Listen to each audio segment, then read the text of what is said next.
العظيم الذي هم فيه مختلفون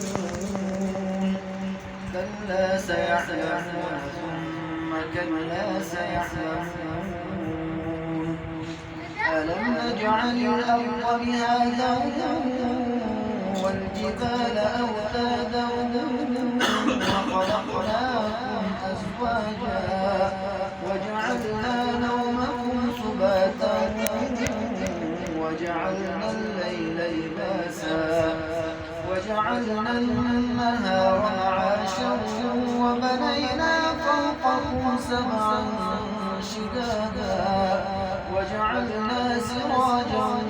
وهاجا وأنزلنا من المعصرات ماء ثجاجا لنخرج به حبا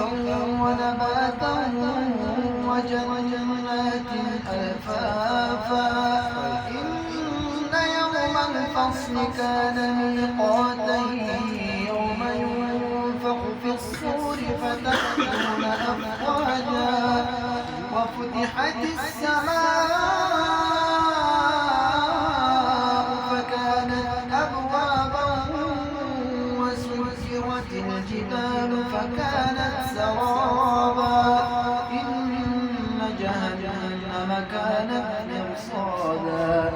للطاغين مآبا لابثين فيها أحقابا لا يذوقون فيها بردا ولا شرابا إلا حميما وغساقا جزاء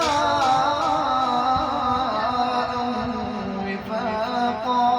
إنهم كانوا لا يرجون حسابا وكذبوا بآياتنا كذابا وكل شيء أحصيناه كتابا فذوقوا فلن نزيدكم إلا عذابا إن للمتقين مفازا حدائق وأعنابا وكواعب أترابا وكأسا دهاقا لا يسمعون فيها لغوا ولا كذابا جزاء من ربك عطاء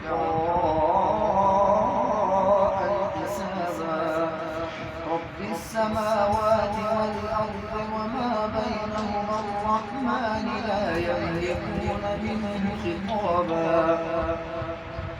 يوم يقوم الروح والملائكة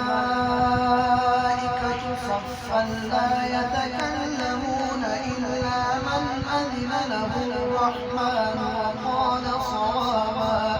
ذلك اليوم الحق فمن شاء اتخذ إلى ربه مآبا إنا